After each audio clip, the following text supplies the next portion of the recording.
Good morning students, how are you? Fine. Okay, हम क्या पढ़ रहे थे? थर्ड चैप्टर पढ़ रहे थे हम, माई फैमिली। ये तो फर्स्ट क्लास के बच्चे हैं, बहुत छोटे छोटे हैं, इनको बहुत आराम आराम से पढ़ाना होगा, ठीक है? ओके, तो हमने कल क्या पढ़ा था? हमने अपनी फैमिली के बारे में पढ़ा था। और आपने क्या पढ़ा था? हम जहाँ रहते हैं, आप जहाँ रहते हो, जिस घर में रहते हो और उस घर में और भी लोग रहते हैं, आपकी मम्मा रहती हैं, पापा रहते हैं, है ना, दादा दादी भी हो सकते हैं घर में, चाचा चाची भी हो सकते हैं, ताऊ ताई हो सकते हैं, जितने भी लोग होते हैं घर में वो सब क्या कहलाते हैं? फैमिली कहलाते हैं, ठीक है? तो we all live in a family, हमने कल पढ़ा था। All the people who stay with us are related to us and are our family member. और जितने भी लोग होते हैं वो हमसे रिलेट होते हैं। कोई हमारे चाचू होते हैं, कोई हमारे ताऊ जी होते हैं, कोई हमारे पापा होते हैं, कोई चाची होंगी, कोई मम्मा होगी, और कोई दादी होंगी, कोई दादाजी होंगे। तो वो सब हमसे रिलेटेड होते हैं ना, कि ये मेरी दादी है, ये मेरे दादा मेरे हैं, है ना? तो मतलब आपसे रिलेटेड ही तो हैं। तो जो आपसे रिलेटेड होता है वो मेंबर्स, वो फैमिली मेंबर्स कहलाते हैं, ठीक है? तो आप घर में जिसके साथ रहते हो वो आपकी फैमिली होती है, और जो लोग आपसे रिलेटेड होकर उस घर में रह रहे हैं वो सब क्या कहलाएंगे? फैमिली मेंबर्स कहलाएंगे। हमने कल एक और चीज़ पढ़ी थी कि फैमिली 2 टाइप्स की होती है, एक स्मॉल फैमिली होती है और एक बिग फैमिली होती है। वैसे मुझे पता है कि आजकल के फर्स्ट क्लास के बच्चे काफ़ी इंटेलिजेंट हो गए हैं, है ना? ऐसे बुद्धू नहीं है कि उनको कुछ समझ में नहीं आए। मुझे मालूम है, आप जब वीडियो देखते हो तो आप अपनी बुक लेके बैठते हो, एक पेंसिल लेके बैठते हो। बोलो मैडम ये तो पेन है, ये तो मेरे पास पेन है क्योंकि मैं फर्स्ट क्लास में नहीं पढ़ती हूँ ना, इसीलिए। पर आपके छोटे छोटे हाथों में तो सुंदर सुंदर पेंसिल होती होंगी, रेड कलर की, येलो कलर की, और कुछ कुछ में तो फ्लावर बने रहते हैं ना, वो बहुत सुंदर लगती हैं। तो आप आपके हाथों में बुक और पेंसिल लेके बैठते हो, और जहाँ जहाँ मैडम पढ़ती जाती हैं वहीं वहीं हमारे छोटे छोटे बच्चे भी पढ़ते जाते हैं। ऐसे जो बच्चे पढ़ रहे हैं वो उनको अच्छे से समझ में आ रहा है, और जो बच्चे नहीं पढ़ रहे हैं उनको तो कुछ भी नहीं समझ में आ रहा होगा, ठीक है? तो फिर ऐसे ही हम पढ़ेंगे। तो कल हमने निहारिका की एक छोटी सी फैमिली के बारे में पढ़ा था। निहारिका एक छोटी सी लड़की है जो आपके ही जैसी है, और उसकी फैमिली में उसके पापा हैं, मम्मा है, और उसका एक छोटा सा भाई है। तो टोटल मिला के सिर्फ 4 ही लोग हैं, father, mother, brother and Niharika. तो ये छोटी सी फैमिली है, इसमें तो कोई ग्रैंड पेरेंट्स ही नहीं है, कोई अंकल आंट्स ही नहीं है, चाचू भी नहीं है, ताऊ भी नहीं है ना, कजन्स भी नहीं है। तो ऐसी जो छोटी सी फैमिली होती है उसको हम क्या कहते हैं? Small family. और स्मॉल फैमिली, ठीक है, ठीक है ना? ए फैमिली इन विच केवल पेरेंट्स और चिल्ड्रन जिस फैमिली में होते हैं उसको हम क्या कहते हैं? स्मॉल फैमिली कहते हैं। दूसरी होती है बिग फैमिली। बिग फैमिली में क्या होता है? बहुत सारे लोग होते हैं, जो अपन कुछ बच्चे जैसे रहते हैं ना। क्या पता आपके घर में आप स्मॉल फैमिली में रहते हो कि बिग फैमिली में रहते हो, मुझे तो पता नहीं, बट आप ये खुद सोच लेना, आपके घर में सिर्फ पेरेंट्स और आप ही हो क्या? या आपके मम्मी पापा और आपके भाई बहन और आप ही हो सिर्फ? तो और भी कोई कज़न्स तो नहीं है, तो आप स्मॉल फैमिली में रहते हो। लेकिन अगर आपकी फैमिली में सब लोग हैं, दादा दादी, चाचू चाची, ताऊ जी, ताई जी, है ना, और कज़न्स ढेर सारे, और आपके खुद के भाई बहन, रियल ब्रदर सिस्टर, तो आपकी फैमिली कौन सी है? बिग फैमिली है। बिग फैमिली का मतलब होता है बिग, बड़ी। और बड़ी फैमिली कब होगी? जब बहुत सारे फैमिली मेम्बर्स होंगे, ठीक है ना? तो अभी देखो पेज नंबर 1515 पे, है ना, हमने कल यहाँ तक पढ़ लिया था। हमने कल यहाँ तक पढ़ लिया था, स्मॉल फैमिली तक, लिव टुगेदर, ये एक छोटी सी स्मॉल फैमिली दिखाई गई थी।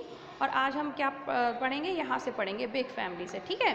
तो बिग फैमिली में Ruchi lives with her grand parents.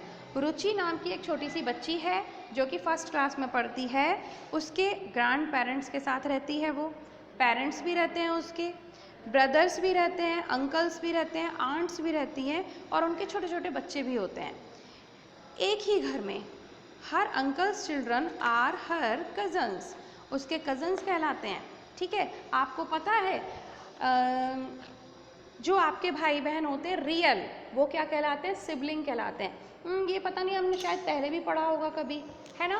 तो रियल ब्रदर और रियल सिस्टर जो, ये कोई कॉपी में नहीं लिखेगा, ये मैं सिर्फ आपको समझाने के लिए लिख रही हूँ। रियल ब्रदर और रियल सिस्टर जो होती हैं उसको हम क्या कहते हैं पता है आपको? उनको कहा जाता है सिबलिंग्स, SIBLINGS। ठीक है, तो आपके कितने सिबलिंग्स हो आप लोग?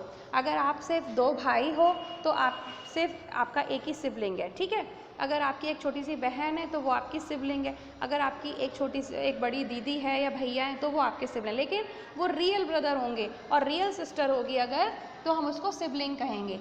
लेकिन अंकल आंट के जो बच्चे होते हैं, अंकल्स चिल्ड्रन जो होंगे, है ना,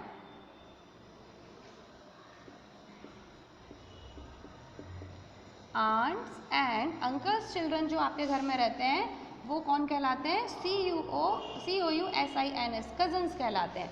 तो रियल ब्रदर सिस्टर आपके सिबलिंग्स होंगे, और जो अंकल और आंट की, चाचू के जो बच्ची है, चाचू की जो बेटी है या चाचू का जो बेटा है या फिर ताऊ जी की बेटा है या बेटी है, वो सब क्या कहलाते हैं? कजन्स कहलाते हैं।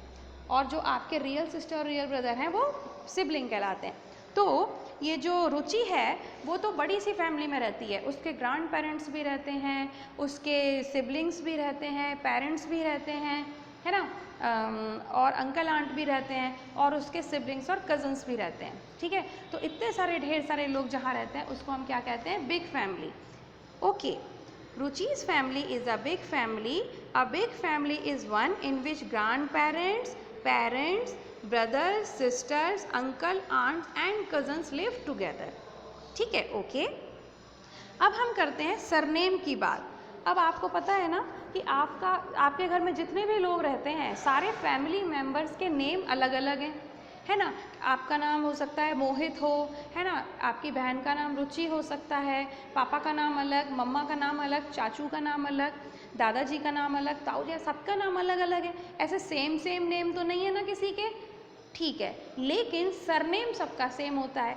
मान लीजिए आपका सरनेम क्या है मुझे तो नहीं पता, लेकिन सपोज़ करो कि आप गुप्ता हो, मान लो, ठीक है, आपका नाम है, मान लो सपोज़ करो कि आपका नाम है आदित्य गुप्ता, ठीक है, तो आपके घर में सबके नाम तो अलग अलग होंगे लेकिन सरनेम तो सबका एक होगा। आपके पापा के नाम के आगे भी गुप्ता आता होगा, दादाजी के आगे भी गुप्ता आएगा, दादी के आगे भी गुप्ता, मम्मा के आगे भी, चाचू के नाम के आगे भी गुप्ता, चाची जी के नाम के आगे भी गुप्ता, ताऊ जी की, ताई जी के, आपके भाई बहन के, आपके सारे कजन्स के नाम के आगे गुप्ता आएगा।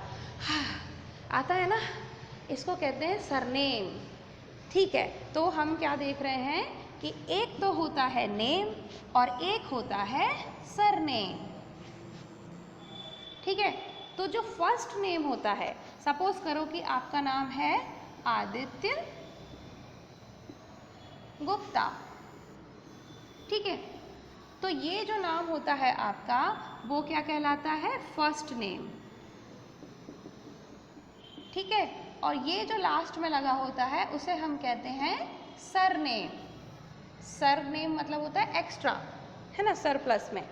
तो फर्स्ट नेम तो सबका अलग अलग होता है, किसी का रुचि, किसी का पिच्ची, किसी का पीहू, किसी का क्यूहू, सबका अलग अलग हुआ घर में, है ना। लेकिन सरनेम तो सबका एक ही जैसा होता है, एक बड़ी सी, अब चाहे फैमिली बिग हो या फैमिली स्मॉल हो, सरनेम सबके एक जैसे होते हैं, है ना। तो आपने भी देखा होगा कि आपके घर में नेम तो, फर्स्ट नेम तो सबका डिफरेंट है ना, मम्मा का अलग, पापा का अलग, दादा का अलग, दादी का अलग, चाचा चाची, ताऊ ताई, सबके अलग, लेकिन सरनेम सबके एक जैसे होते हैं। ठीक है, तो दिस इज फर्स्ट नेम और this is surname. First name सबके अलग अलग होते हैं और सरनेम सबके सेम होते हैं। तो surname is the last name of a person. ठीक है, सरनेम क्या होता है? ये फर्स्ट नेम होता है और ये जो होता है वो क्या होता है? लास्ट नेम होता है। ठीक है ना, ये लिखना नहीं है कॉपी में, सिर्फ समझा रही हूँ। फॉर एग्जाम्पल निहार शर्मा, अगर निहार शर्मा है किसी का नाम तो फर्स्ट नेम कौन सा होगा? बताओ तो। अगर मान लो किसी का नाम है निहार शर्मा तो फर्स्ट नेम कौन सा होगा? ये होगा, और लास्ट नेम कौन सा होगा? ये होगा। तो लास्ट नेम जो होता है उसको हम क्या कहते हैं? सरनेम कहते हैं। ठीक है ना। इसी तरीके से रुचि द्विवेदी, तो रुचि हो जाएगा फर्स्ट नेम और द्विवेदी हो जाएगा सेकंड नेम, मतलब लास्ट नेम या सरनेम। तो जो सरनेम होता है वो सारी फैमिली का एक जैसा ही होता है, सारे फैमिली मेम्बर्स का सरनेम सेम होगा। ठीक है, अब हमारे पास यहाँ पर है एक छोटी सी एक्टिविटी, अभी देख लेते हैं इसको।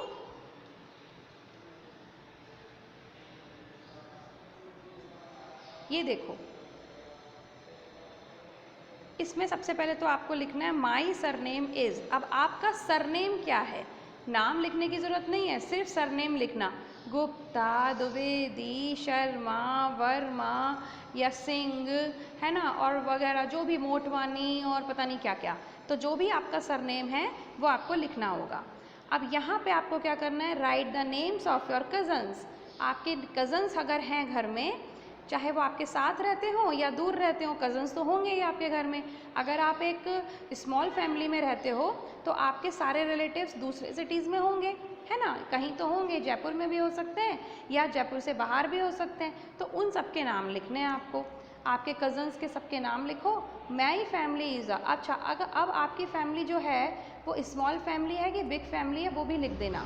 अगर आपके सब कज़न्स, चाचा चाची, दादा दादी सब साथ में रहते हैं तब तो आपकी बिग फैमिली है, लेकिन अगर आपके सिर्फ पेरेंट्स और आपके ब्रदर सिस्टर साथ में रहते हैं तो आपकी फैमिली कैसी फैमिली है, स्मॉल फैमिली है, ठीक है ना। अच्छा ठीक है, अब हम क्या पढ़ते हैं, नेक्स्ट आ जाते हैं फैमिली वैल्यूज़। वैसे मेरे ख्याल से फर्स्ट क्लास के बच्चों के लिए इतना काफ़ी है, क्योंकि नहीं तो फिर थक जाओगे, समझ नहीं पाओगे, तो इसको पढ़ कर रखना अच्छे से, ठीक है। और ये छोटा सा बस बुक में ही करना, इसको कॉपी में कोई नहीं करेगा, एक्टिविटीज़ सब बुक में ही करनी है। बच्चों ने, जिन्होंने बुक चेक करने के लिए दी थी और कॉपी चेक करने के लिए दी थी, बहुत अच्छा सा काम किया है। और मैंने क्या कहा था कि आप लोगों की चॉकलेट्स ड्यू हैं, सबको मिलेंगी, ठीक है। अच्छा, कल जन्माष्टमी है और अच्छे से एंजॉय करना, ढेर सारी भगवान जी की पूजा करना और भगवान जी से बोल देना, भगवान जी हमें हमेशा अपने पास ही रखना, कभी अपने से दूर मत करना। और कोई प्रार्थना करने की ज़रूरत नहीं होती है भगवान से। भगवान जी से कभी नहीं कहना चाहिए कि भगवान जी मुझे पास करा दो, भगवान जी मुझे डोरेमोन का एक बैग दिला दो, ये सब तो अपने पापा ही दिला देंगे, इसमें क्या भगवान जी की बात है ना। मम्मी को बोल दोगे वही दिला देंगी, दादाजी ही दिला देंगे, कोई भी दिला देगा। भगवान जी से तो बड़ी बड़ी चीज़ें मांगी जाती हैं। और आपको पता है सबसे बड़ी चीज़ क्या होती है, भगवान जी से आंखें बंद करके बस एक ही बात कहनी चाहिए, भगवान जी बस हमेशा मुझे अपने पास रखना, खुद से दूर कभी कभी कभी मत करना। फिर आपको उसका मैजिक पता चलेगा। आप बोलोगे मैडम ये क्या बात हुई, ये कैसे बड़ी बात हो सकती है, लेकिन आप जब मैडम जैसे बड़े हो जाओगे ना, तब आपको पता चलेगा कि एक छोटी सी बात में कितना मैजिक है। हमने पढ़ा था ना मोरल माइंड में कि छोटी छोटी बातों की बड़ी बड़ी जादू होता है, उसमें बड़ा बड़ा मैजिक होता है। इसी तरीके से इस छोटी सी प्रेयर के अंदर बहुत मैजिक है। जब आप बड़े हो जाओगे तब आपको इस मैजिक का पता चलेगा। ज़्यादा बड़े होने की ज़रूरत नहीं है कि आपको 30 ईयर्स में पता चलेगा। जब आप 10 ईयर्स के हो जाओगे या 15 ईयर्स के हो जाओगे तभी इसका मैजिक पता चलेगा। बस एक बात सोचो कि बाकी सारी चीज़ें तो मम्मी पापा ही दिला देते हैं। आपको डोरेमोन चाहिए, आपको चाहे कुछ भी, छोटा भीम भीम कुछ भी चाहिए होता है, आपको अच्छी सी साइकिल चाहिए वो भी मम्मी पापा दिला देंगे, आपको शूज़ चाहिए, ड्रेस चाहिए, सब कुछ ये तो छोटी छोटी चीज़ें तो मम्मी पापा ही दिला देंगे। लेकिन अगर आपको मैजिक चाहिए ना बड़ा वाला, तो आपको भगवान जी से सिर्फ यही कहना है, एक ही प्रेयर करनी है, ठीक है। ये हमेशा ध्यान रखना, ठीक। तो चलो अब हम मिलते हैं डे आफ्टर टुमारो, मतलब हम मिलेंगे थर्सडे के दिन, और थर्सडे हमारा मोरल माइंड पढ़ने का होगा। ये वाला हम ईवीएस अब फ्राइडे के दिन पढ़ेंगे, ठीक है। तो अपना ख्याल रखना और कल ढेर सारी प्रार्थना करना और ढेर सारा एंजॉय करना, ठीक है। Bye bye.